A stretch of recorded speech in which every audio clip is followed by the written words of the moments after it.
So good morning and welcome everybody. We're just welcoming people into the room. Lovely.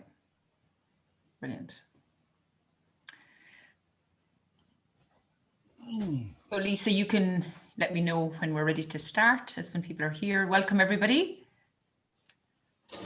On this, I don't know what it's like where you are, but here in Ballybunion, it's quite a foggy morning and quite a cold morning. So a good morning to be talking about home heating and heating our homes efficiently. So we'll just give it a couple of minutes just while people are joining.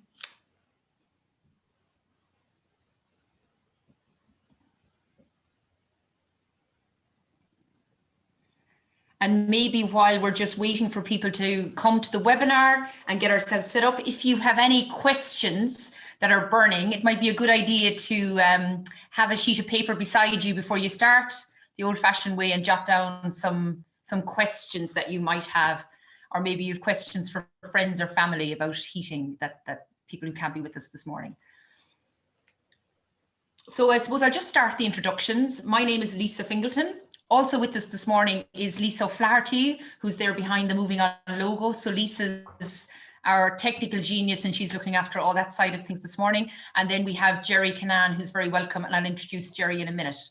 So just before we start, just to say who we are. So we are the Moving On Project. We support women in Kerry who are looking for work. And as part of our brief, we have a climate action brief. And I suppose this is very important in terms of across Europe, we're realizing, and across the world, we're realizing the importance of climate action. And as part of our program and Moving On, there are a certain number of seminars that we run in relation to this issue. So we felt that the heating issue and how do we keep ourselves warm, especially when people are at home working and they're homeschooling at home, that it's a very relevant issue in relation to saving energy, but also saving money. So we are funded by the Irish government and the European Social Fund as part of the Programme for Employability, Inclusion and Learning. And the Moving On programme is supported and managed by North and East West Kerry Development. So just to briefly explain the format of this morning, Jerry is going to talk to us first of all about electricity. And I suppose when we were asking Jerry what was most relevant this morning or where he felt we should start, he felt that this was the most important place to start because it's something we use every day. And we may not have a knowledge of exactly how it works and how we can save money quite easily, starting with electricity. So he's going to talk a bit about that and some of the basics of electricity. After that, there will be a short opportunity just to answer one or two questions from the Q&A.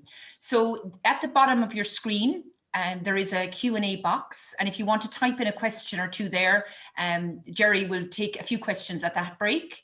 Then we'll continue on, and Jerry's going to talk about moving on from electricity. How do we actually conserve energy? How do we use less energy in the first place? So he's going to talk about insulation. He's going to talk a little bit about the grants that are available from the SEAI, but just to say that Jerry's not here as a grant expert. He's here to give us a broader picture of what we can do. He's going to talk a little bit about solar, thermal, heat pumps, electrics, lots of exciting things.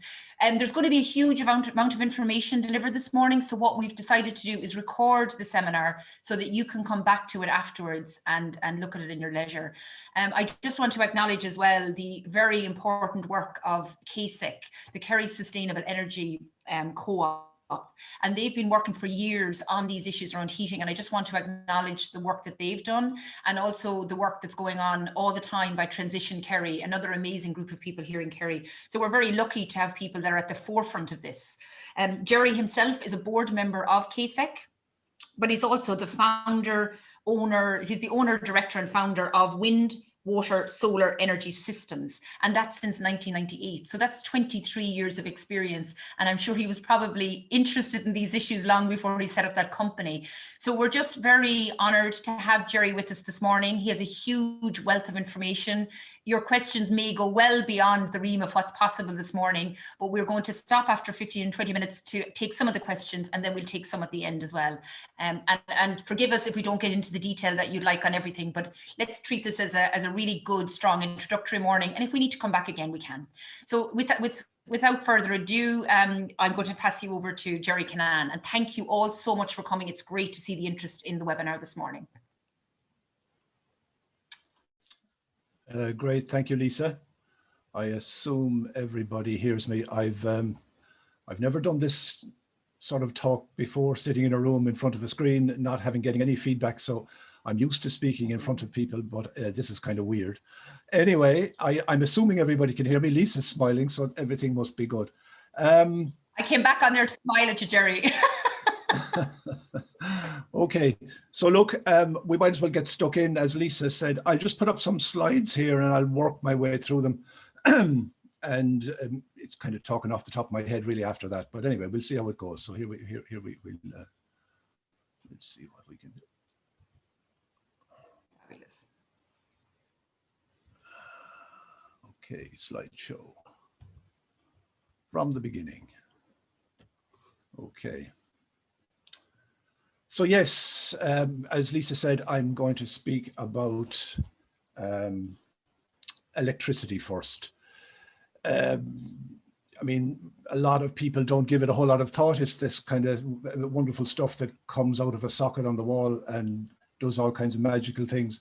Not so magical when you get the bill after every 2 months, but it is amazing what electricity does for us. But behind the electricity, there is a whole infrastructure. It doesn't just happen, you know. And I suppose one of the first things to bear in mind about electricity is that it's not actually an energy source, it's just an energy transport system is what it is. So somewhere, if you've got electricity coming out of your socket, somewhere at the other end of the wires, there's work being done by something to generate that electricity. Now, it's a system we're familiar with. It's been around for a long time, over 100 years now at this point. If we were doing it today, we probably wouldn't do it the way it was done back then, because when electricity was first, when the idea of a grid, it started in the States and spread to Europe and so on. When the idea, was floated first of distributing electricity over thousands of cable miles, there wasn't much awareness of the downside of it, particularly the environmental downside of it, because it's a very, very wasteful system.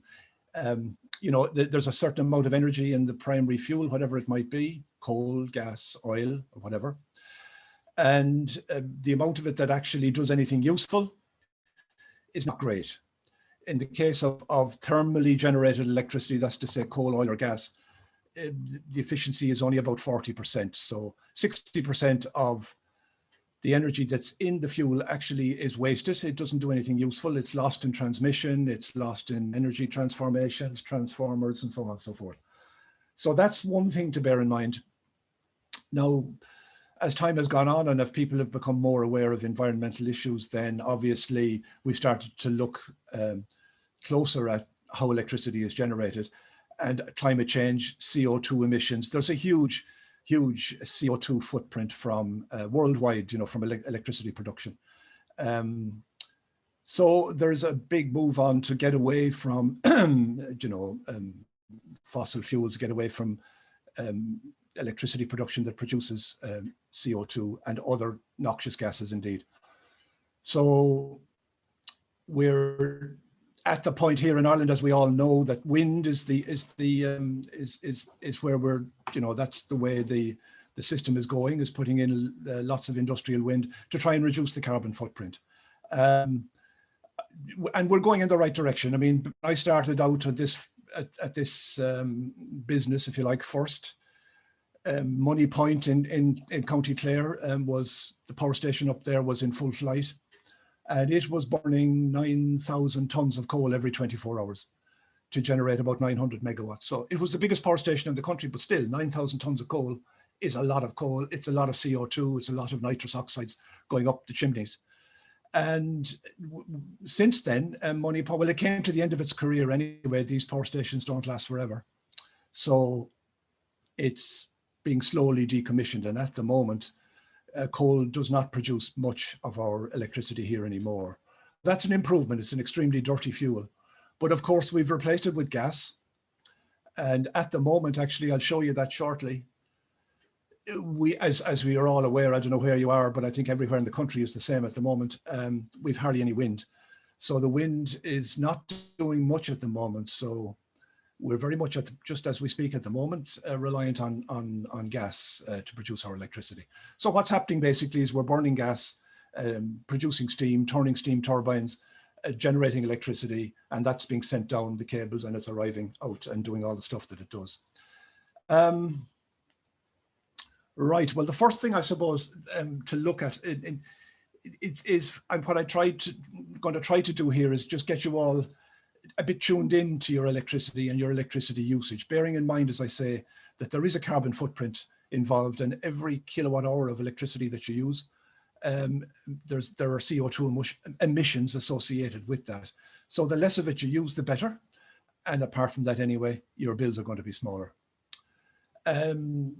Just that term, a kilowatt hour, electricity is well, like any power, it's measured in watts or in kilowatts in the case of electricity, mostly.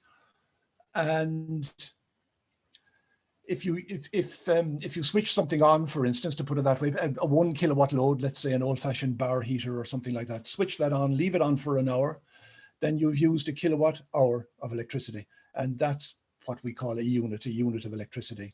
And that's what you're billed on the basis of your kilowatt hour usage. So what I've put up on this screen here, this is my own ESB bill. I have to hang my head in shame here. I'm no saint either. You can see it from August to October last year. And the electricity usage over that time is 1,299 kilowatt hours. So that's 1,299 units of electricity. And the cost then, the rate, in other words, the price per kilowatt hour is 17.47 cents. Now, cleverer people than me probably get cheaper electricity elsewhere. You can jump from supplier to supplier, and at least for a year or more, perhaps, you'll get a cheaper rate, and usually it creeps back up.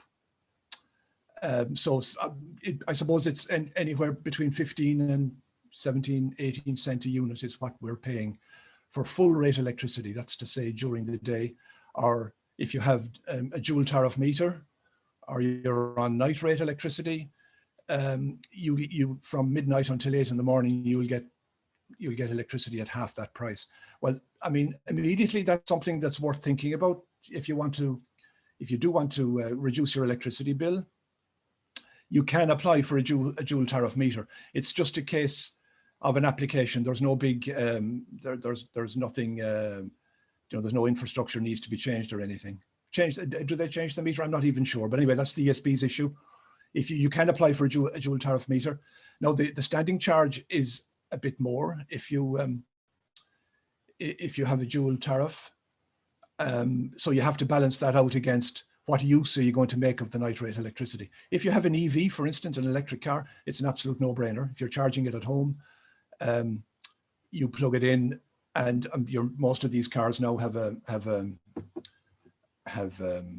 timer built into the car itself, so you can program it. You can tell it, start charging at midnight and switch off at 8 in the morning, and most of them will be fully charged by the morning. So if you plug it in at night, it'll be fully charged in the morning, and instead of paying 17 cents as I'm paying here, you're only paying half that. So I mean, that's definitely worth considering. Other, people with night rate electricity, they'll often start planning their usage of electricity to do it at night.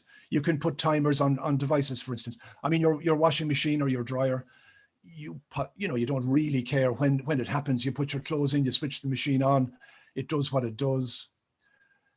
But you could also do it with a timer and have the machine come on at night when you're in bed, and it's the wash is done in the morning. Again, you're saving quite a bit. Now you might ask, why do the utilities? Why is there such a thing as night rate electricity? Well, the fact is that power stations run pretty much all the time. There's a kind of a base load that's being fed pretty much all the time, and the electricity then there isn't much of a market for it at night. Obviously, the demand drops. So to keep the turbines busy and to make an income, the utilities will sell you. That's why they have this reduced rate. Okay, so that's the actual kilowatt hour. So that's the magic word anyway. Look at your kilowatt hour usage for the year, for instance. Typically, a household in Ireland, it's about somewhere between 5,000 and 6,000 kilowatt hours or units of electricity a year. So if you're way more than that, you'll have to ask yourself, what are you doing wrong? Now, if you do have an EV or you do have a heat pump, that's a different matter. Your bills will be bigger, but then other bills will be smaller. If you have an EV, you won't have fuel bills. If you have a heat pump, then that's your heating and hot water, and you won't have any other heating bills. You know, so that's the balance that you have to look at. The second item there on the bill anyway is the PSO levy, what's known as a PSO levy, this public service obligation. This is something that people are not aware of really often, but it's actually a tax. It's called the PSO means public service obligation. And this tax was introduced in order to subsidize renewable power production. It was decided that, you know, if we were going to develop industrial scale wind, the developers, the investors needed a guaranteed price for their electricity, for the electricity that the wind farm would eventually produce. These are huge projects, as you can imagine, costing millions, and therefore to attract investors, there needed to be a rock solid return on investment. A lot of these wind farms are actually built by outside funds which are looking for places to invest where they can make a return. And obviously, if you have a country that's offering a guaranteed price for the electricity, then that's an attraction. So, but that's financed by the PSO levy. So all of us, every single citizen is contributing into this pot, and that's going then to the wind farmers. They get a guaranteed price when they well, this refit business, the renewable energy feed-in tariff, it was guaranteed for 15 years, and I think the price was 9 cents a unit, because the reality is on the open market where electricity is traded, the price fluctuates. And therefore, obviously, investors who are going to spend hundreds of millions in a wind project, they're not happy with that. So they're much more likely to get involved in these projects if they get a guaranteed price. So that's your PSO levy. In my case here, it's €2.84 per month, and so it comes to €5 and whatever. And if you look at your bills, you'll see that everybody's paying this PSO levy. The fund, incidentally, I think it's about 500 million. It's about €500 million that's collected. So it's a substantial tax. I'm always amazed that there was such a row about water charges, and this PSO levy appeared, and then it doubles regularly, like it's been going up and up and up over a number of years, and nobody says anything. But there you are. Electricity is one of those mysterious things that you don't see. So people aren't as tuned into it as they are to water coming out of their tap, I suppose. Then the third item is the standing charge, the utility, the transmission network and stuff. They to maintain the cables, to maintain the system, you know, I mean, if you don't use electricity, if their income drops, so they need a certain base income to just keep the whole thing up and running. It's a very complex, infrastructure. I mean, I don't know whether deliberately or by accident, but mostly it's kept out of sight. We don't talk about it very much. All you see is these yellow vans whizzing around the place. But what precisely is going on, most people aren't aware. But believe me, there's a lot going on. It needs constant minding. It's 24/7. There's a control room up in Dublin. They're constantly trying to balance load and generation, bringing power in from abroad now as well through interconnectors. And it's a whole great big balancing act. And as we saw in Texas recently, it's actually quite fragile. It doesn't take much to knock it off. We've been very lucky in this country since the grid was switched on. We've never had a major blackout. We certainly never had a total collapse of the grid, but it can happen. One of the arguments against renewable energy is you know, with these wind turbines in particular, the variability of wind, you know, the fact that it makes the grid harder to manage, you know, to keep it stable and so on. But actually, EirGrid here in Ireland have done extremely well. There was, they're kind of a showcase really of what can be done with renewables. We get wind penetration up to 60, heading for 70% sometimes when there's wind, and the grid functions away and there aren't any problems. So it's a credit to them. In a way, people like me would have a different approach. As I say, if we were doing it again, I don't think this massive central generation, power generation and huge distribution networks, it's not ideal for renewable energy. It was ideal for fossil fuel. But how do you change, how do you turn around the Titanic? It's not easy. So what we're doing for the moment is trying to green up the grid architecture that's there at present. So anyway, look, that's your ESB bill. I would suggest that you all have a look at your own bills. And now that you can access these things online, go back over the year, have a look at just how many kilowatt hours you used. It's an interesting exercise. And like I say, hopefully you'll come away from today a little bit more willing to engage with your electricity usage and track it a little bit more and keep an eye on it. As I say, there's environmental implications in burning electricity, but there's also costs. Another resource that I would encourage you to visit is it's a free website online, and it's the electricity map. It was developed by a couple of young French lads, I think, and it started out Europe-based, but I think they're pretty much worldwide now at this point. And what they do is they map the real-time, what would you say, movements of electricity or usages of electricity, how it's generated and where it's going and where it's coming from. And it does it, as I say, in real time. And on the left-hand side there's a kind of, I think if I move on to, you can see the website there, electricitymap.org. It's as simple as that. I'm sure you remember that. Definitely worth a look. But this is a screen grab from yesterday.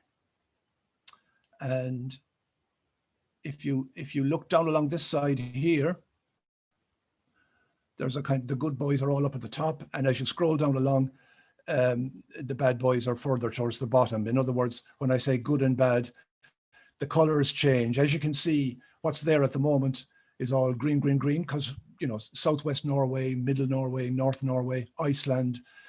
Norway, for instance, has virtually 100% of its electricity coming from hydropower. So they're the good boys of Europe, good boys and girls of Europe when it comes to power generation. It's very, very clean.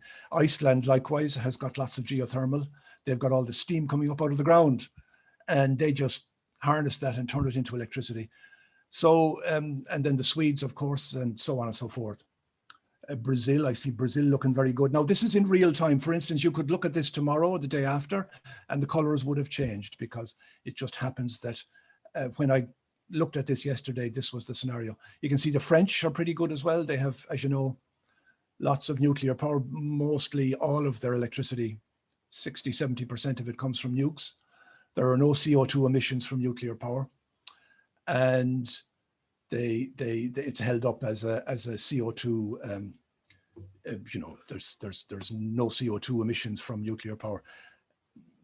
That's not to say that nuclear power is a perfect solution, not by any means. But if you look here then over at the actual map of Europe itself, you can see little arrows here. I don't know, can you see them? I can see them here, but I don't know if you can there. But when you look at this map live, you'll see that these things are actually moving, and they're actually indicating. The French, for instance, yesterday when I downloaded this, were exporting power to the UK. There's an interconnector goes under the sea. We have an interconnector. We have two of them coming from the UK into Ireland as well, into Northern Ireland, and in the island of Ireland, it's an all island grid.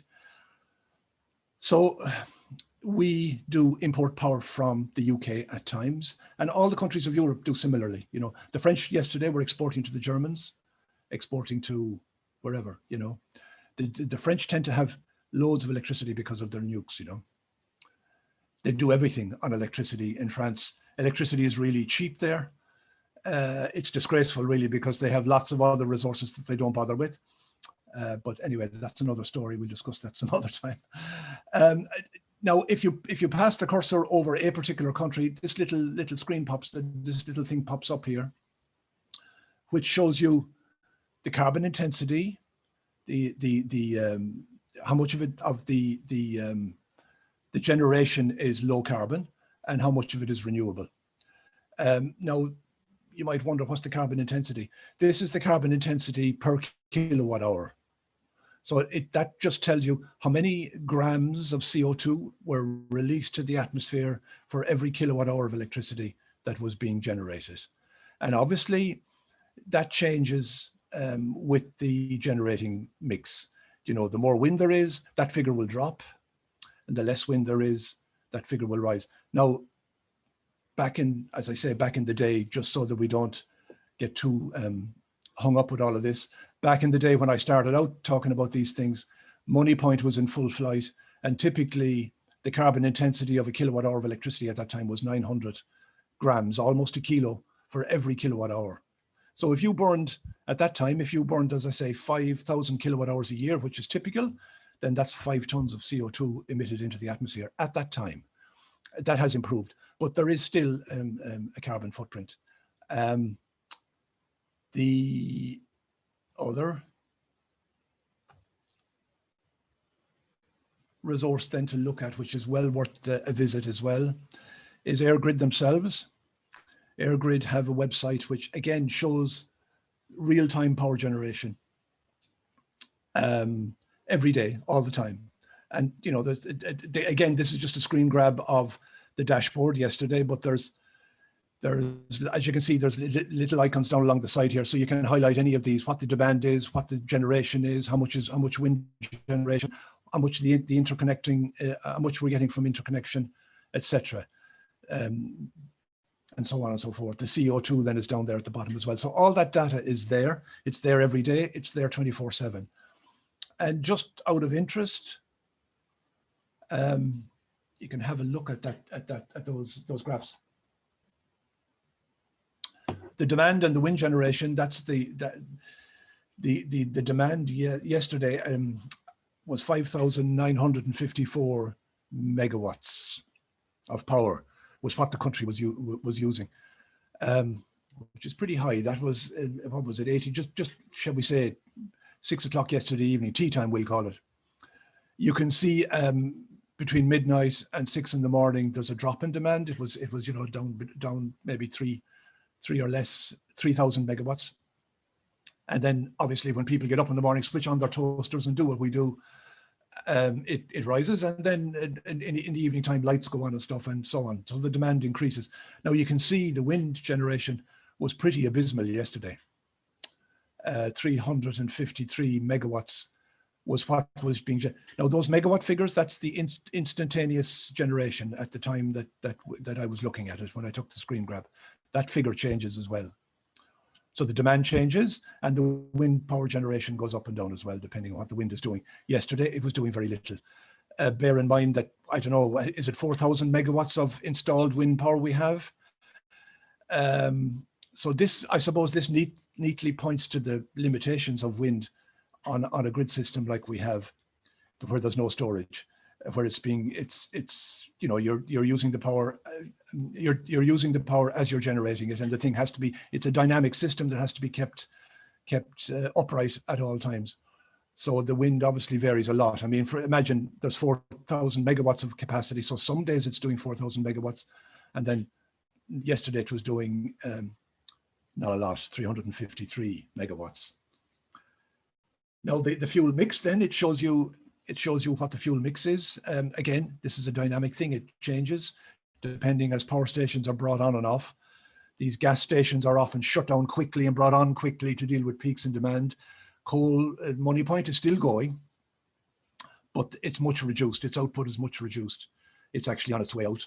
But yesterday it was generating about 10% of the demand. Renewables then were 14.8. And then we were importing 17%, so that was coming from the UK, and gas then was doing the bulk of it. And as we all know, that debate is kind of rages, particularly here in Kerry, to do with gas and how are we going to keep the grid powered up at times when there's no wind. I mean, it's a real question. It's not just apologists for fossil fuel that are saying these things. It is a real question. You do need something to fall back on when the wind isn't blowing. unless you've got massive storage, and that is another problem. Anyway, we're not here to discuss all of that. And the last little screen, the last little window there is the frequency. That's the frequency of the AC, which it hovers around 50 hertz. The system here is 50 hertz. That's a bit technical. We won't bother with that. Okay, so that's, like I say, that's the smart grid dashboard from EirGrid, and you can look into that anytime. Again, it's an interesting little thing to see. It's there, it's free, so why not check it out? So now, when it comes then to your own electricity demand, well, really, most of us don't really know what we're using at any given time.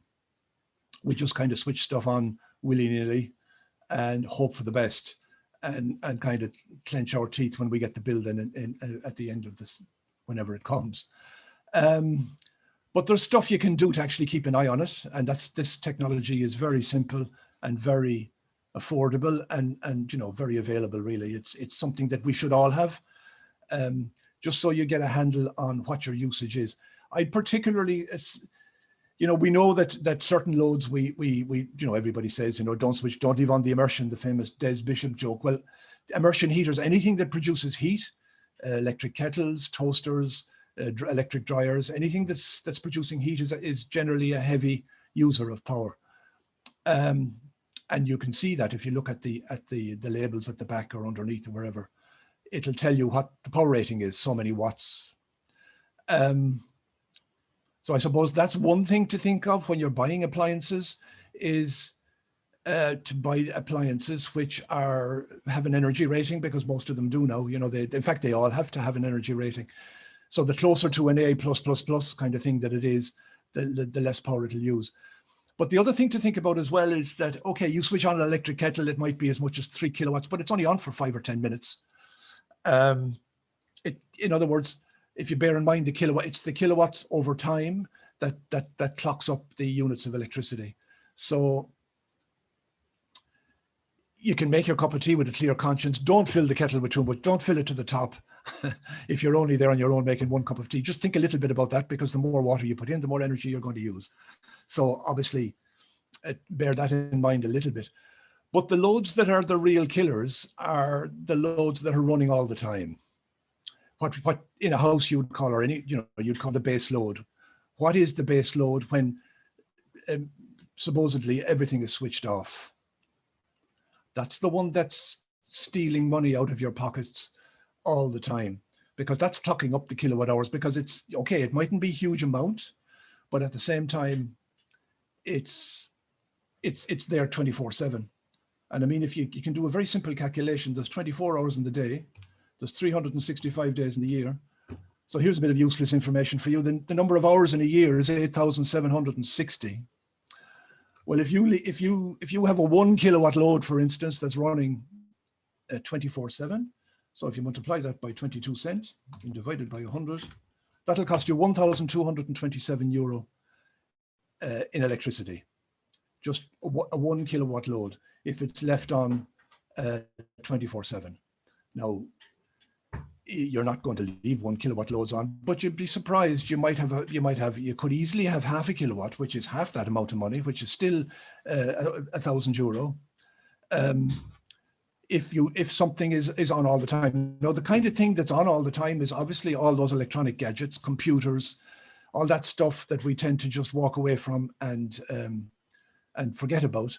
That stuff is using power all the time. So I would encourage you all to start tuning into that a little bit. Now, the way to do it is to put in a monitor. It's a simple solution to finding out what precisely is going on with your power usage. Now, I have the photograph you see here. It's just my own meter here again. So this is inside the meter cabinet. You all know what the meter cabinet looks like. It's the white thing outside where the person comes to read the bill.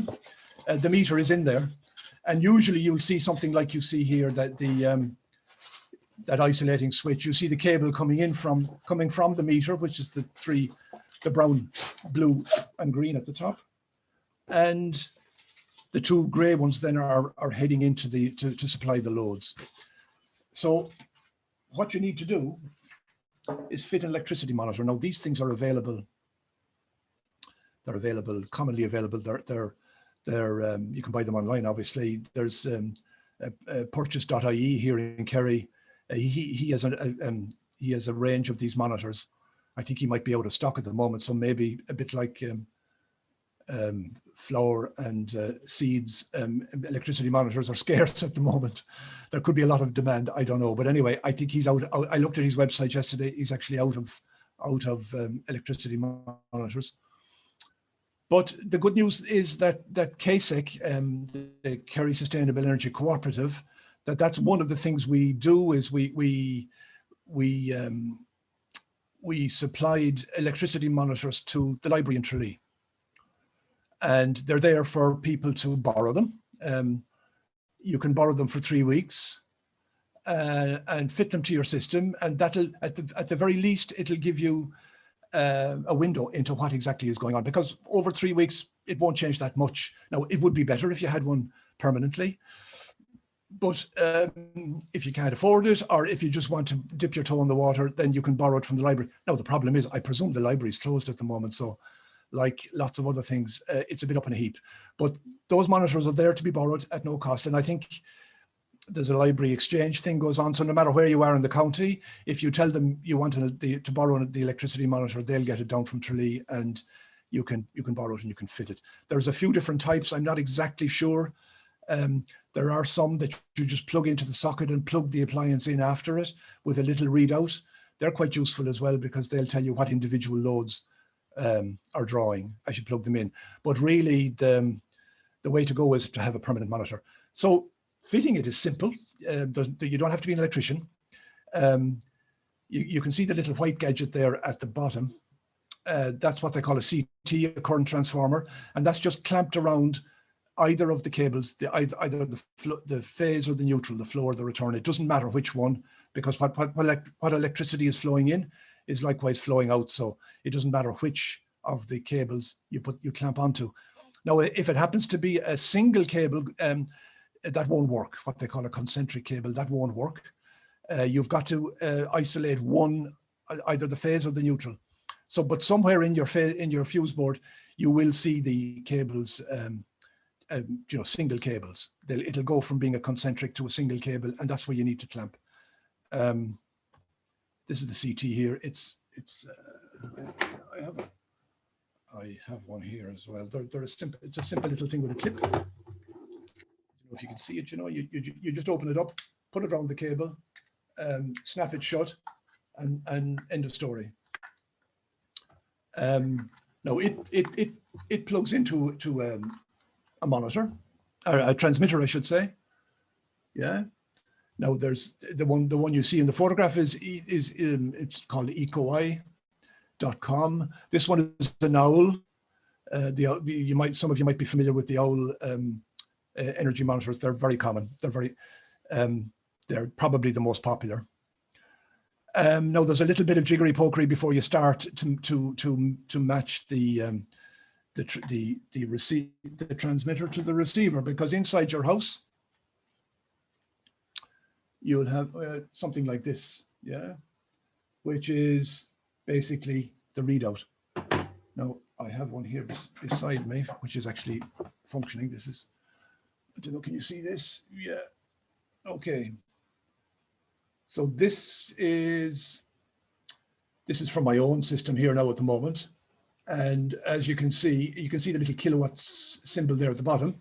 So it's reading in kilowatts. You see the decimal point. So here at the moment, the house is using 162 watts, 179. It's changing as loads are changing. So that's the readout that you see. And if you put it somewhere in your kitchen or wherever, you'll be able to see in real time what the power usage is. Now I have a kettle here beside me, so if I plug it in, it's not a big kettle. Lidl's best. If I just switched it on, and the power jumps up to 1.728 kilowatts. So in other words, you can see it increase as the kettle is switched on. I switch it off. There's a little delay because it samples the current at regular intervals. It's not continuous. So I would certainly say that these monitors are certainly well worth investing in. I can guarantee you that whatever they cost, €100 or so. But it would be, I would be amazed if you don't very quickly save the price of the monitor in your electricity bills, because you will be surprised. As I say, the loads to watch are when you go to bed at night, when you think everything is switched off, and have a look at the monitor then and see what's being used. And remember, a kilowatt all year round is $2,000. 500 watts is €1,000. 250 watts is €500 a year. So, it's 200, if you're drawing 200 watts, that's not huge. You'd quickly rack that up with computers and stuff. If that's running 24/7, you shouldn't be sleeping so easily in your bed. You're being robbed. So now, has anybody got any questions? All I hear is silence. It's very weird. Hello, Lisa, are you out there?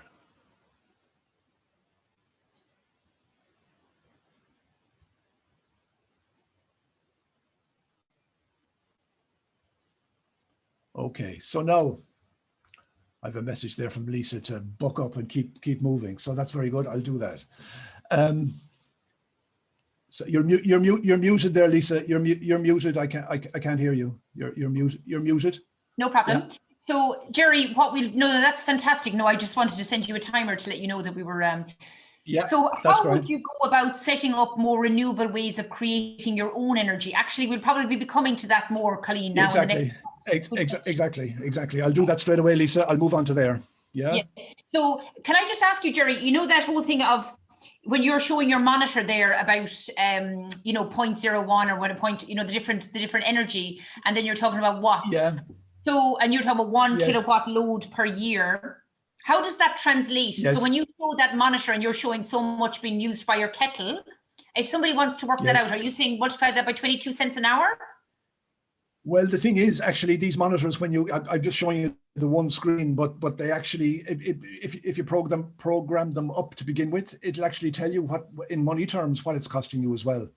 Okay. It'll also tell you that if you keep using this amount of electricity, this is what your bill is going to be. So there's a lot of information there from these little monitors. Lovely. But essentially, it's. Okay. So what we'll do, we'll stay going. And I know people are saying that they're finding it really interesting and they're sending us feedback. So what we'll do is we'll stay going, and in about, say maybe 25 to 20 to Jerry, I'll send you another reminder just on time so you can talk away and not to worry. Is that all right? Yeah, that's perfect. Absolutely. So thanks everybody. Absolutely. And do keep questions coming in there, and we'll move on. So thanks so much, Jerry. You've just reminded me of something, Lisa, actually. One thing, just on the previous topic before we leave it, a very obvious thing to do that you can all do. As I say, get your monitor, see what your power usage is. And people think, oh, lighting is not a problem. It's the kettle that's killing me, or it's the dryer that's killing me. But like I say, those are big loads, but they're not running for that long. And, you need your dryer and you need your kettle and stuff, so it's not to be too frugal about it. But what you need to tune into is the unnecessary stuff that's happening, And one of the obvious ones, people, as I say, think of lighting. We've always thought, we wouldn't bother turning the lights on. It's not, they don't use that much power. That simply isn't true. And you will see it with your monitor when you turn your lights on. Now, it depends very much on what your bulbs are. And this is a simple change that everybody can do. Modern day LED lights, these have absolutely revolutionized lighting compared to the old incandescent bulbs that we've had for 100 years. These things, nobody should have a normal light bulb, or what we call it, an old-fashioned light bulb in their house. There are LED replacements for absolutely every type of light. And people originally complained about the color, and it was very blue and very, very cold. But there's all kinds of, the technology has improved so much. You will find lighting appliances that suit you. For instance, this is an LED equivalent to what the old-fashioned 60-watt bulb. Yeah, so we're all familiar with a 60-watt bulb, that thing hanging in the ceiling. Well, this thing uses 8.5 watts as opposed to 60 watts. So that's like, you know, it's an absolute no-brainer. Every single old-fashioned light bulb out of your house, the one to go home this evening and throw them all out and get yourself some LED lights. Now, don't do it all at once. LED lights can be pricey, but believe me, they pay for themselves as well. Very quickly, you know, your 60-cent incandescent bulb is an absolute robber. So get rid of them and get some LEDs. The same is true of these, you know, these downlighters that people have in their ceilings, you know, the stars in the sky that people love to have in their kitchens and stuff. A lot of those are 20 watts each, or maybe 50 watts each. So this one here actually is 50 watts. Well, there's an LED equivalent, which is only a couple of watts. And the power consumption, the difference is enormous. So get your monitor, switch your lighting on, and you'll be amazed. Now, And, Jerry, remember, you're you heard doing it here great. first. So, Jerry, we'll move on to the next section. So, and I'll send you a message. Okay. So, about, you know, when we've about 20, 25 minutes left, so people have a chance to ask questions. Thank you so much. Okay, very good. So now, look, as that's the electricity side. As I say, that's something you can do without, you know, from the comfort of your home, as it were. You don't have to get anyone else involved. Just do it, and you'll be amazed. Now, if you want then to look at your, you know, your other energy uses, well, heating is an obvious one this time of the year. Certainly, we're just coming out of the heating season, and there's lots you can do to reduce your energy bills. Remember, if you're burning oil, you're burning gas, if you're burning electricity or driving a heat pump or whatever, most of it is being generated still by fossil fuel. So there's a carbon footprint associated with all of these decisions that we make. So bear it in mind, you know, because it's important. Now, the place to go, obviously, if you're thinking of doing stuff to the structure of your house, you know, is obviously SEAI, the Sustainable Energy Authority of Ireland. They're the go-to people for, it's a government agency, and they run various schemes which grant aid. They try, their brief is to encourage, obviously, energy conservation. And they have various grant schemes there that help. So let's run through them quickly.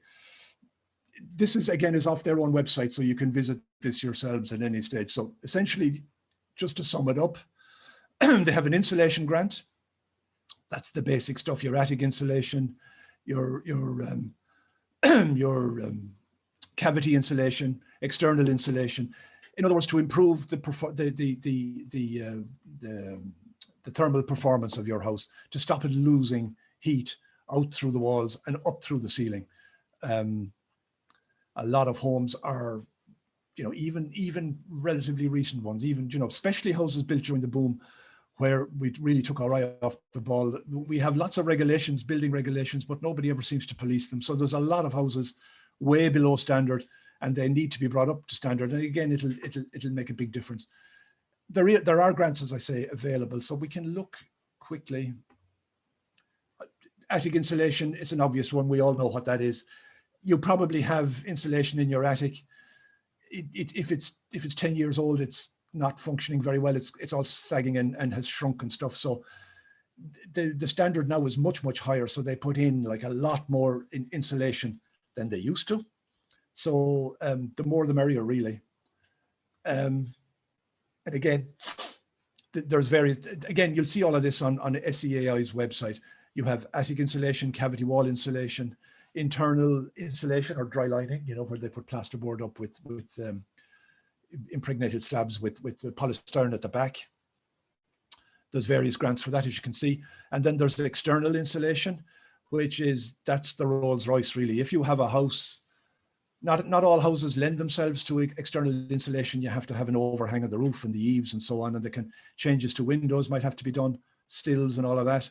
It can be quite a big job, but a brilliant job if you can go down that route, if your house is suitable and you can afford it. There's a serious grant for it, but then it's quite pricey. But really, what it does is it puts a completely thermal barrier outside the house. So the inside structure of the house, let's say block walls and stuff, they kind of act as a thermal store. Then at that stage, they warm up over time, and the heat of the house becomes dramatically easier. You know, so yeah, insulation is, as I say, a no-brainer. Leaky windows, of course, there is no grant for windows as such, but it can be as part of an overall retrofit upgrade. It's if the windows are leaky, if when the wind is blowing, your curtains are moving back and forth, not a good sign. You're heating air which is disappearing outside. So yeah, all of these things anyway, the obvious stuff again, but well worth doing.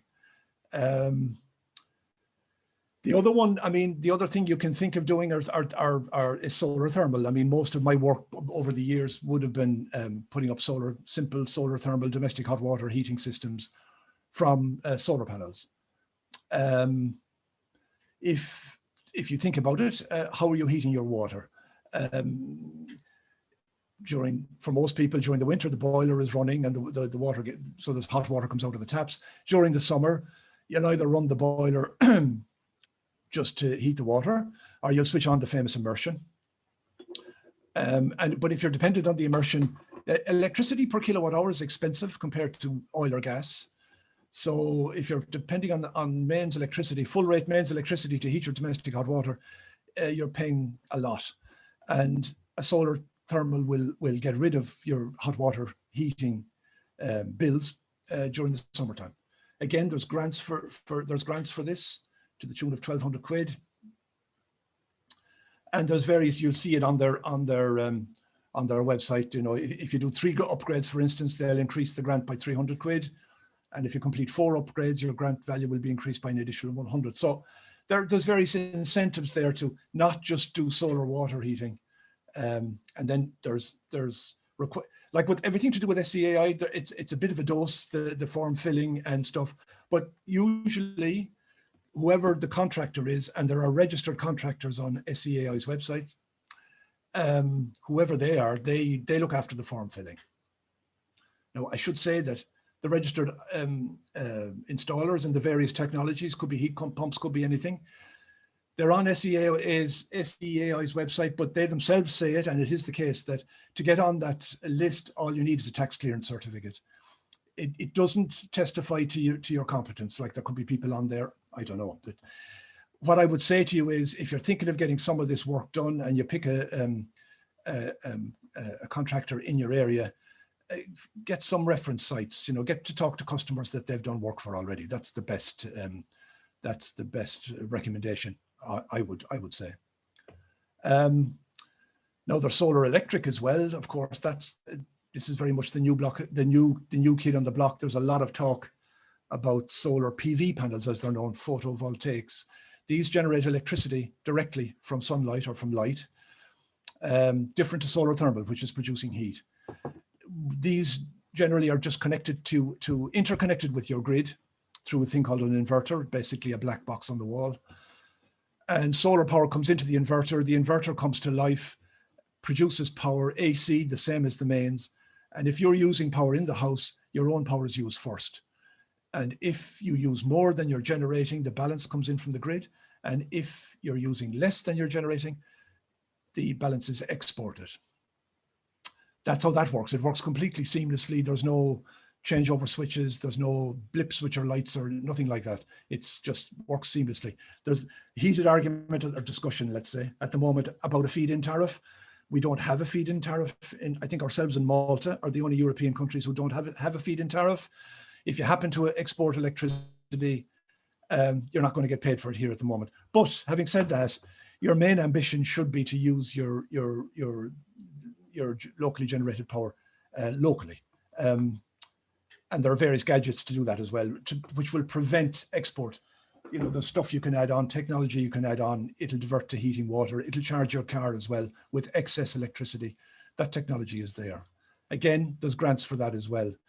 It's a bit complex, the grant structures, but again, if you find an installer, discuss it with them, they'll be able to take you through the detail of you know, up to a certain size, you get a certain grant. Above a certain size, you need to fit batteries, there's a bigger grant, etc., etc. So there's a bit to it. But as I say, the contractors are well used to doing this, and they'll be able to talk you through the nitty-gritty of it. The other one then is heat pumps. These, again, a lot of talk about these, a lot of fantasizing, I think myself. I mean, there's this vision that the country will be totally powered by electricity coming from somewhere. EVs, we'll all be driving around in EVs, and we'll all be heating our house with heat pumps, would represent a massive increase on the a demand increase on the grid at a time when we're trying to get away from fossil fuel. It's not easy to generate that much power with real-time resources like wind and solar and stuff. You know, fossil fuel, it's hard to beat it, I'm afraid. But beat it we must. Anyway, these heat pumps, they can be these air-to-water gadgets. They look like this, a thing like you see at a supermarket. It's basically sucking heat out of the air and transferring it into your house, into your heating system. These would be known as an air-to-water heat pump, or an A2W. There are other types of heat pumps, what are known as geothermal, where you're using the heat from the ground. You bury pipe networks in the ground, or you bore a hole and you put a probe into a deep hole. And again, you're taking the heat out of the ground. Geothermal systems, as you can imagine, there's more installation involved, but they are more efficient over time. They produce more energy for X amount of electricity generated, so they will pay themselves back. But for most people, especially retrofits, air to water is what people put in. Now, there are grants for that as well, but there's a bit of complication. If you again go to SEAI's website and look under the heat pump grant, they'll explain that not every house is suitable. I mean, heat pumps have gotten a bad name, unfortunately, because during the last grant kind of regime, lots of them were put into houses where it just wasn't suitable. You know, people got into putting in heat pumps and they took out an oil boiler and clapped in an air to water heat pump. And if the performance of the house was crap, on the thermal performance was bad while being heated by oil, the heat pump wasn't going to improve it, you know. So often the problem, as I say, is to do with heat loss, especially underfloor heating. It can be really badly done. There's not a whole lot you can do about that. But if you have a typical example, if you have underfloor heating and you're heating with gas and your bills are enormous, fitting a heat pump to a system like that is not going to work any miracles for you. The problem is probably your underfloor isn't great. Sad to say, because there's not much you can do about it. The other thing then, which again, back to what we spoke about earlier, simple things that you can do that don't cost a fortune, or don't cost too much at all, actually, is heating controls. I mean, there's a grant, again, for heating controls. Yeah, there's a 700 quid grant for heating controls. And again, they'll give you more money if you do other upgrades. Now, what we used to find commonly when we were doing solar thermal, because when you retrofit a solar thermal, you take out the old hot water cylinder, you put in a new one. So you're draining down the plumbing, you're rejigging the plumbing in the hot press or wherever the cylinder is. There's a dedicated solar cylinder. And we would often see that the heating controls were very poor. I mean, lots and lots of people, and maybe some of you listening will recognize yourself here. Their heating system consists of a boiler, an oil boiler, either inside the house or outside on the footpath or in a shed somewhere. And the heating control amounts to switching on a switch and the boiler comes on. Maybe a timer brings it on in the morning, brings it on in the evening, that type of thing. But if when the boiler comes on, there's absolutely no control. So every single radiator in the house heats up, the hot water in the cylinder heats up. The only time the boiler switches itself off is when the boiler itself, because it's got an internal thermostat that'll get up to 70 or 80 degrees or something. As soon as it hits 80 degrees, it'll stop. The pump will keep circulating the hot water, the boiler will cool down. And whether there's a demand in the house for heat or not, the boiler will come back on because it's being controlled by its own thermostat, nothing else. So a lot of houses are done that way. It's you know, that's the way we did plumbing, really.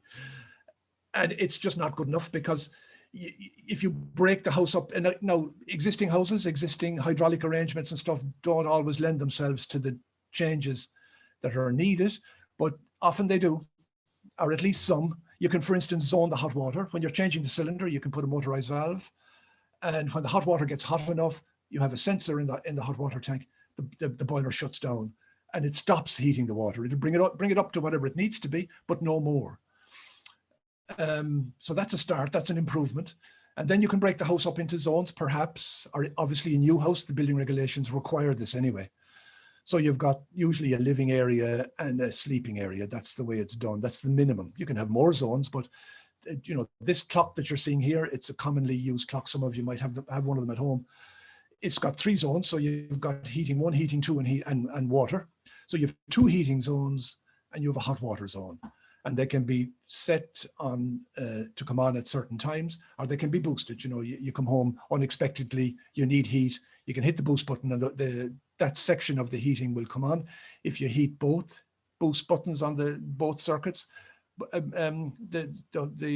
of the heating will come on. So you have more control. So you can see straight away how that's going to save you lots and lots of fuel, and therefore lots of money and lots of CO2 that you won't have on your conscience. So like I say, there's a 700 quid grant for that. And we would often, as I say, when we were doing solar thermal, we'd look at the controls and we'd say to people, geez, you know, as we're here, why don't you upgrade the heating controls as well? And that is a brilliant combination, because immediately people have the benefit of using less oil because you have better control of the boiler. And then you have a solar thermal, which is going to give you 60–70% of your hot water right through the year. And they immediately, I think, you know, in terms of upgrades, that's a really worthwhile combination. And as I say, SEAI will give you extra money if you do a few of these upgrades, not just the one. So if you're fit to solar thermal, upgrade your heating and do whatever else, you know, they'll pay you. The grant is more attractive, but well worth doing. Definitely well worth doing. Now, solar thermal as well, of course, one of the things I should mention, if you've got a small, you don't have much area on your roof, and because PV, solar electric, is very much the flavor at the moment, everyone's talking about PV, but don't forget about solar thermal. A solar thermal panel physically is quite small. PV takes up a load of room. You know, if you're going to generate 5 kilowatts from PV, you need 30 square meters. So that isn't available on most roofs, whereas a small tube, evacuated tube solar collector is about 4 square meters. If you have a south-facing section of roof, it's usually easy to so think about solar thermal. Don't immediately think of PV. Now, again, go through their website and on the various technologies. It explains in detail, really. So you decide what upgrades best suit your home, choose a registered advisor. Now, if you're doing, as I say, the contractor must be registered with the SEAI and registered for the type of work that's to be carried out. Now, there's a whole, as I say, there are forms to be submitted. Your grant has to be approved and stuff before you start, and all the rest of it. But again, these contractors are well used to that work. So if you look at SEAI's website, you'll see a list of contractors for the various technologies, and you'll find them in your local area. There's lots of them here in Kerry, for instance. And again, this is on their website, so you can see exactly what I'm seeing here. But just to give you, as I say, don't be daunted by their website. There's a lot of stuff on there, but if you want, provided you know what you're looking for, it's clear enough. You can see there's the application guide. You can do it online. You can do it by posting it, and actually the administration of this is down in Carrick-Siveen, thanks to John O'Donoghue, I imagine, or some political shenanigans. And then you just get the work done, and you have 8 months from the date of the grant offer to complete the work and return the paperwork. And then you get your money. I mean, we administered this for quite a few years when I was doing solar thermal. I'm not registered with SEAI anymore because I don't do any of that work, but there's lots and lots of people who are. And it actually works quite well once you get used to it. It's a bit bureaucratic, but it's fine. They will come and inspect not all installations, but there is an inspection process, and there's also BER requirements now as well, which I should have mentioned perhaps earlier.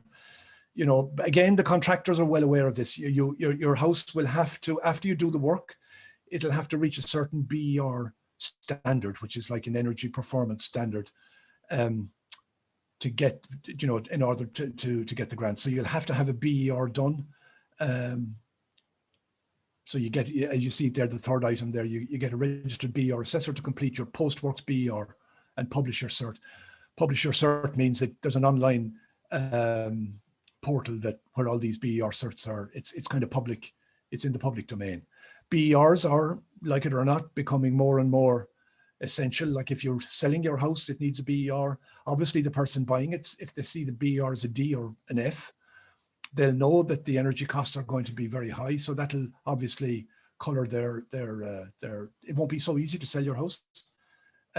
Renting as well, as far as I understand, the person you're renting to is entitled to a BER certificate. So you have to. These things are becoming more and more the norm. You know, bit of a pain, I know, but look, it's a good idea. Now, there's one other thing to look at as well. There are free energy upgrades for eligible houses. This again is on their website, and people who struggle to pay their bills essentially. So if you're on a fuel allowance as part of the National Fuel Scheme, job seekers allowance, working family payment, one parent family payment, domiciliary care allowance, and a carer's allowance to live with a person you are caring, you can actually get these home improvements done for free. Now, there's even like deep retrofits costing like 70,000 euro have been done on people's houses, more or less for free, or at least 90% of that cost. Now, as far as I just looked at their website yesterday, I think the deep retrofit thing is closed at the moment. I don't know why, but no doubt it'll come again. So this is something to bear in mind if you're in that category. It's certainly worth looking into what you might be entitled in terms of free stuff. And I'll just say one last word. I don't know how I'm doing here, Lisa, for time. You'll tell me, I'm sure. But on community. Sorry, Jerry, we're at about 25 to 12. We have a lot of questions coming in. So if you want to wrap up shortly, then we can go to the questions. I'll wrap up shortly. I will. Perfect. Thank you so much. I'll just stay on here. So just to say community energy.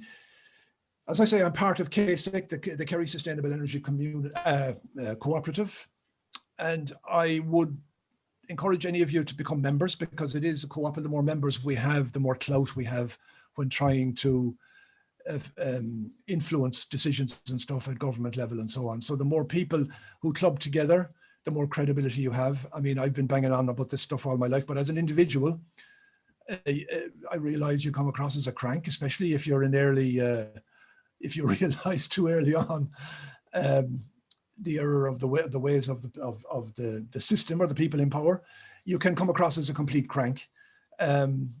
So it is much better to be part of some sort of association, which, you know, where you agree a strategy with other people. You know, it's not just your ideas, it's other people's ideas as well.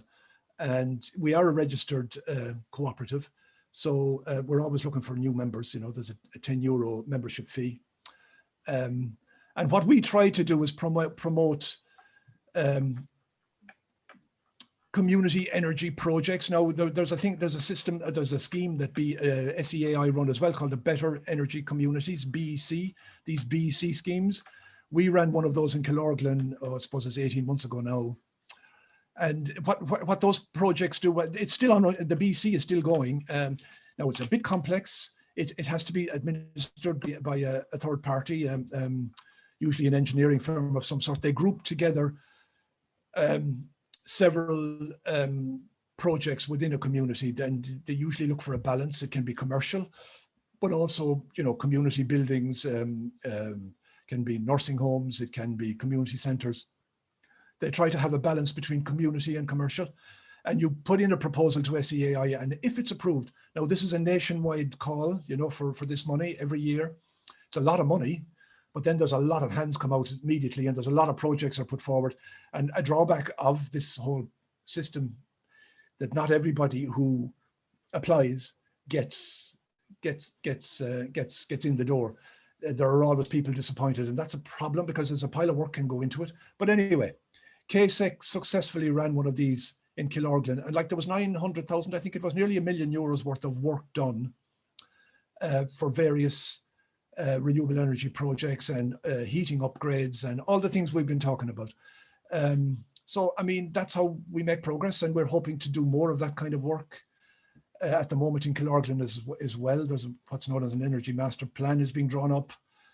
Again, this is looking at like a whole community like Killorglin, but it could be anywhere, to see what the energy use is, what is it costing the community in terms of money, what the CO2 emissions are, and then what can be done to, as a community, either generate some of that power ourselves, which was that would be the gold standard, but at least look at reducing. And like I said earlier, the simple things we were talking about, tune in, get people, the community, to tune into their energy use and become aware. That's what it is really, just become aware of that what you're doing has repercussions, not just for you, but for your children, or in my case, my grandchildren. We have to hand the planet over to people, to the next generation, in better shape than we got it. That's a bit of a tall ask at the moment, but we need to improve. There's room for improvement. So look, I'll leave it at that, I think, Lisa. Thank you so much, Jerry. If I could just invite you, Jerry, to stop sharing your screen, and then we'll have you nice and big on the screen, and we've lots of questions coming in now. Can I just remind people that it's very important that you put your questions in the Q&A rather than the chat, because there's a much better system for webinars in the Q&A box. So if you've already put something in the chat box, you might just copy and paste it into the Q&A so we can go down through them methodically. So look, the first question is from Susan. So on EcoEye last night, they showed us this scanner thing that SEAI have that can anticipate what upgrades would be recommended for the house simply by scanning it. Do you know anything about this and how to arrange it and how much it costs? Thank you. And just remember, Jerry, obviously we know you're not representing SEAI, so if you have the answer, that's great. I'm not. No, I absolutely haven't a clue. This is news to me. But again, get onto SEAI. They're as soon as you open up their website, there's a little chat thing down at the bottom. They do invite the public to engage with them. So I'd say, Susan, ask them the question. Yeah, and just to acknowledge there, I mean, Susan set up a great group, Sustainable North Kerry. So Susan, if you find the answer to that, maybe you'd share it on the Sustainable North Kerry Facebook page as well. Thank you very much, because I think the more that we're sharing this information and sharing the learning, the more that people will be able to access the grants and everything else. So we've another question here. It's anonymous. If you're renting your home, is there any portable solar system that you can take with you when you move? Interesting question. PV, yes, would lend itself to this kind of thing. You can do a bit of a guerrilla solar. Don't say I said it, but they're actually it's actually, solar PV, generating your own electricity from sunlight is childishly simple, really. You just need to get yourself a few solar panels, connect them up together, plug them into an inverter, plug the other side of the inverter into your mains, and off it'll go. Now, you're not meant to do it because there's a whole application process, etc., etc. But the big fear, of course, with utilities, is that if they don't facilitate this technology, because it is becoming so accessible, cheap, and easy to do, that if they don't facilitate it, people are going to do it anyway.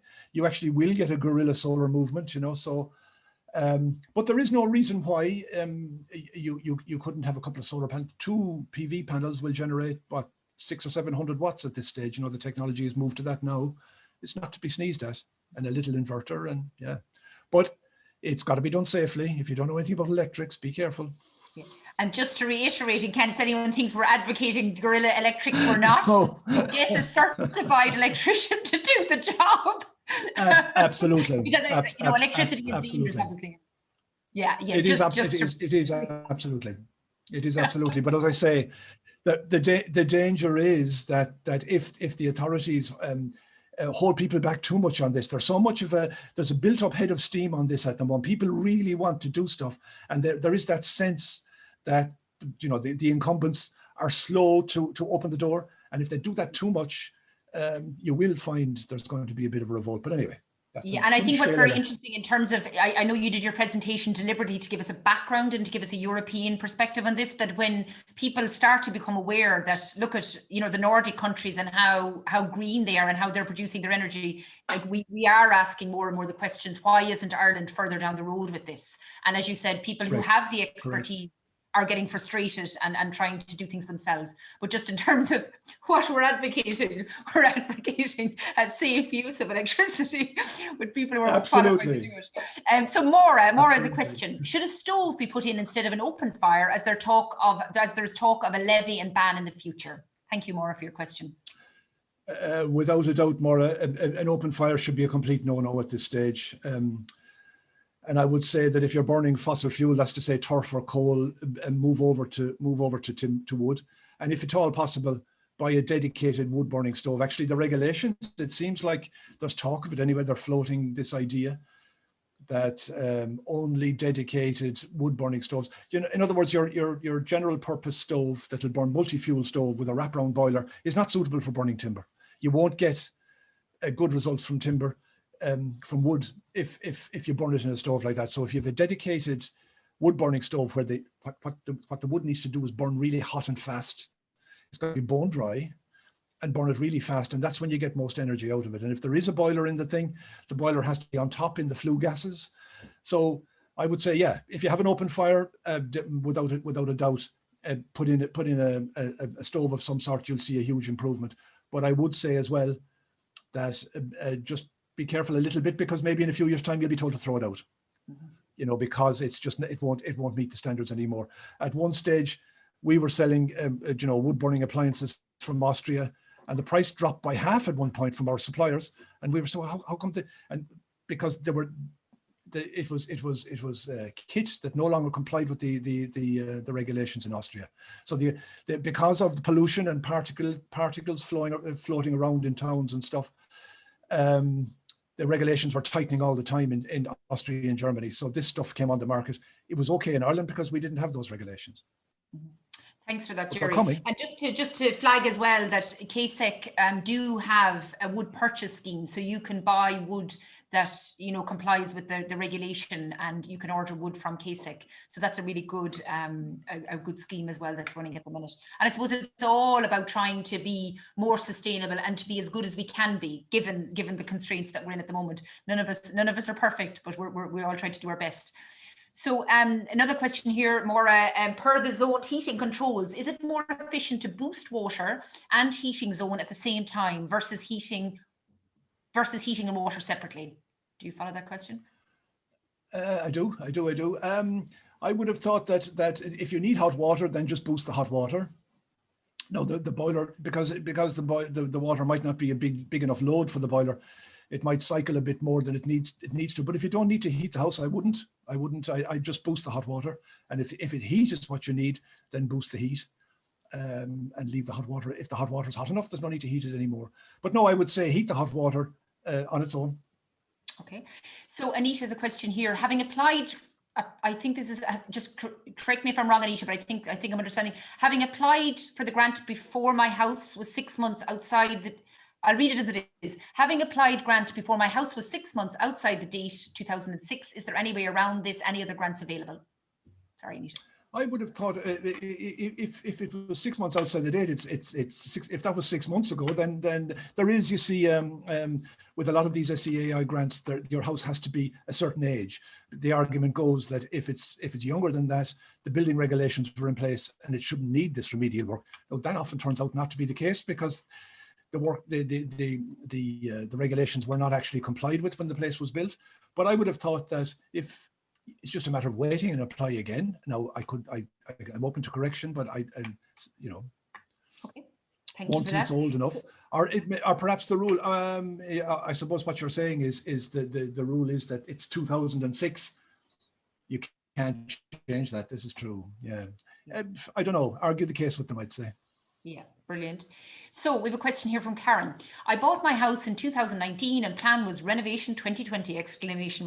Anyway, parts are over 100 years old and the many add-ons over the years. It needs total renovation. You mentioned contractors, but would they come and advise what can be done apart from giving a quote? So it's like a bigger picture, I imagine, there for Karen. I mean, this is, I'm assuming here that this is just a domestic setting. It's just somebody's home. I would have thought that some sort of engineering consultant maybe is the one to go for there. Now, if you look at SEAI's website again, especially under the heat pumps, look at that page, and they do say that if you're thinking of getting a heat pump, you have to get an assessor to come along and look at it. And there's a list of those people on the SEAI website. So I think that'd be a good place to start. Okay. You know, find that list, registered. They're basically, you see, the problem with heat pumps, like I said to you before, people tend to throw them into any situation, and there are some situations where they will not work and you won't get good results and it's going to cost a fortune, etc. So now to get a heat pump grant, you've got to have somebody come and look at the house. So I'd say, yeah, get that person to come and assess it, you know. Brilliant. So Colleen has a question here. Who do you contact? It's regard to, you know, you mentioned about the different groups who might be entitled to free installation, which I really think is so important for people to be aware of. So who do you contact re the free energy upgrades for eligible homes, or what website? I presume it's the SEAI, is it? SEAI again, yes, exactly. If you go to, just do a search for the free upgrades or the deep retrofits, you'll find the contact details there. So SEAI, the Sustainable Energy Authority of Ireland. SEAI, correct, yeah. Another question here, exactly. Karen, what is your opinion on night storage heaters? Thanks for all the questions, everybody. They're great questions. Now, Jerry. Jesus, no, night storage, they're a real fossil from the past. I mean, when the nature of coal-fired power stations is they run flat out all the time. You don't ramp them up and down, you know, you do with gas turbines and so on and so forth, but coal basically powers the base load, a bit like a nuclear power station. Once it's running flat out. That's what I say. Money Point burned 9,000 tons of coal every 24 hours. Now, when they built it, we went into a bit of a recession. So the demand for electricity that they had projected didn't happen, and the demand went down. And then the ESB ended up with too much power because they had this massive big power station, brand spanking new, burning 9,000 tons of coal a day. What are we going to do with the electricity? So they incited people to put in night storage. And that the all-electric home became a thing, you know, so everything was electric, and that was because of Money Point. So, but look, it's the logic of the existing grid architecture, which is not very logical in today's world, I'm afraid, you know. So it was trying to get rid of electricity. The sensible thing would have been to produce less, but that wasn't, the technology didn't allow that. So I would say night storage heaters, get rid of them. Okay. I mean, if you run a heat pump on the same night you can't do it on night storage, but on night rate electricity, you'll get an awful lot more heat. Thank you, Jerry. External insulation, is it worth doing? I know you've talked about it a bit. Maybe Owen, I think, might have come in. Yeah, I think it's a really good job. It's like I say, it makes the house completely and totally, you know, well, pretty much anyway. The windows obviously are still an issue, but the walls certainly become like a heat store because you've got this insulation on the outside. So whatever masonry is in the walls actually heats up over time. It's not losing heat to the same degree or hardly at all. So I would say worth doing. Now you have to be careful, mind you, just a bit of a caveat with all these insulation, you know, technologies and that you still have to be able to breathe in your house. You know, if you seal up your house to such a degree that, you know, the air inside become you know, you're in danger of getting into the area of needing mechanical ventilation and so on. It gets very, very complex. So in existing houses, there's no point going completely mad either, you know, with insulation, because you can have condensation problems. You can have, and I say the air inside cannot be particularly healthy. But certainly external insulation, yeah, it's a good idea. It's a good idea. It's expensive. That's the only thing. Jerry, just to check that I answered this correctly, there was a question there about how to access the wood, you know, the KSEC scheme. I referred people onto the website. Is that right, KSEC? Or is there another way of getting it? The KSEC website is go to the KSEC website and you can access it there. Yeah, so it's KSEC, and I just shared in the Q&A there. I think it's ksec.ie, so you can order the wood there, and it's quite fast turnaround as well. And I suppose what's lovely about it is I know there was statistics on the amount of fuel that we're importing into Kerry and the millions and millions that we spend on fuel. So it's the idea is maybe to have it more local, less carbon in its transport, and to support local people who are growing and drying wood to the standards required. Another great question here, Nora, how far are we away from batteries to store electricity? Because Nora, they have a turbine and that whole issue of storage. Nora has what, a wind turbine, I assume, is it? Is that a wind turbine? Yeah, batteries are, I have batteries here myself. I have a wind turbine here as well, and I have batteries. lithium-ion batteries. I mean, the batteries before were, the standard battery was lead acid. But lithium-ion have kind of blown them out of the water completely in terms of just so much easier to manage. So yeah, no, batteries are definitely a possibility for somebody who, if you have excess electricity, and if particularly it gives you a bit of independence from the grid. In other words, if the grid goes down, then you'll still have a power source. You'll still, I mean, my house here, for instance, if there's power outage, I don't really notice unless it goes on for too long and the batteries run down. But otherwise, yeah, batteries, yeah, definitely. Great. Mary has a question here. I have got the old electric heaters. Are there any newer power saving ones on the market? And Nora just confirmed she's speaking of. Thanks, Nora. Okay. I presume these are night storage again. And I wouldn't say so. No, I think a lot of people were asking that question, Jerry, about say if they've a studio or an office that they're trying to heat up to work in, or just an independent heater with the plug-in ones. Is there anything more efficient than those? Yeah.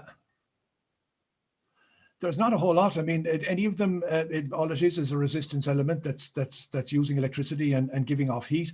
They all work on the same principle. There's no magic. There's no magic wand really. There's various types. The ones that fit to the walls. There's the little ones on wheels. The oil-filled yokes and stuff.